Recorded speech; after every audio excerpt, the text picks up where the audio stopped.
திருமணம் சார்ந்த கிரக சேர்க்கை எப்படி இருக்கணும் சார்? ஒருத்தருக்கு 2ஆம் இடம் நல்லா இருக்குன்னு வச்சுக்கோங்களேன். இப்ப ஜாதக பொருத்தம்லாம் வந்துருச்சு. சரி, நான் நீங்க சொல்ற மாதிரி, மக்கள் சொல்ற மாதிரி நானும் எடுத்துக்கிறேன். 10 பொருத்தத்தையும் பார்த்துக்கோங்க, ஜாதக அனுகூல பொருத்தத்தையும் பார்த்துக்குங்க.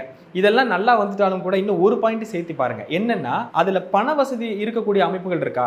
அடுத்து அவன் பணம் சம்பாதிப்பானா அந்த பையன்? இந்த பொண்ணு பொருளாதாரத்தை ஈட்டுமா? ஏன்னா இன்னைக்கு பசங்களை விட ஒரு கிரேட் பொண்ணுங்க அதிகமா தான் போயிட்டு இருக்காங்க. அப்ப 2 பேரும் சம்பாதிக்கக்கூடிய அமைப்புகள் இருக்கா அப்படின்னு பார்க்கணும்னா ஜாதகத்துல 2ஆம் இடம் பலமா இருக்கும். அதைத்தான் குடும்பம், தனம், வாக்கு. இந்த 2ஆம் இடம் ரொம்ப நல்லா இருந்தது அப்படின்னாலும் நான் பொருத்தம் நல்லா இருக்கும், அவங்க வருமானம் தேத்திக்குவாங்கன்னு அர்த்தம். அதுக்கு என்னன்னா, செப்பிய தனத்திலாவன் தனியாராய் எவர்கேள் பொன்னோன் அப்படின்னு இந்த பாடல் டிக்ளேர் பண்ணுது. அதே மாதிரி 2ஆம் இடங்கிறது வாக்குஸ்தானம். வாக்குநாதன் வாக்குற வாக்குனில் வந்திலாவன் வசிக்க மாமலை காக்கு நாயகன் காணி குருச்சந்திர பார்வை பெற்று கோக்கு ஜாதகன் கல்வி செல்வம் குணம் பெற்று குளிர்ந்து தலைப்பானை. 3 பாயிண்ட் வந்துருச்சு. கல்வி, செல்வம், குணம், கேரக்டர் வந்துருச்சு, பணமும் வந்துருச்சு, எஜுகேஷன் வந்துருச்சு. இது 2ஆம் இடம் டிக்ளேர் பண்ணும். அப்போ ஒரு ஜாதகத்தை நீங்க உங்க பொண்ணுக்கு பாக்குறீங்க, பையனோட ஜாதகத்துல 2ஆம் இடம் நல்லா இருக்கான்னு பாருங்க. பையனுக்குன்னா பொண்ணுக்கு, பொண்ணுக்குன்னா பையனுக்கு, இப்படி பார்க்கலாம். இதுல அடுத்தபடியா 2ஆம் அதிபதியும் 11ஆம் அதிபதியும் ஒரு ஜாதகத்துல சேர்ந்திருக்கா? இப்போ ஒருவேளை 2ஆம் அதிபதி ஆட்சியா இல்ல, நல்ல நிலைமையில இல்ல, சரி 2 11 காம்பினேஷன் இருக்கான்னு நீங்க பார்க்கலாம். அப்படி பாத்தீங்கன்னாலும் பொருளாதாரத்துல எந்திரிச்சு வந்துருவாங்க,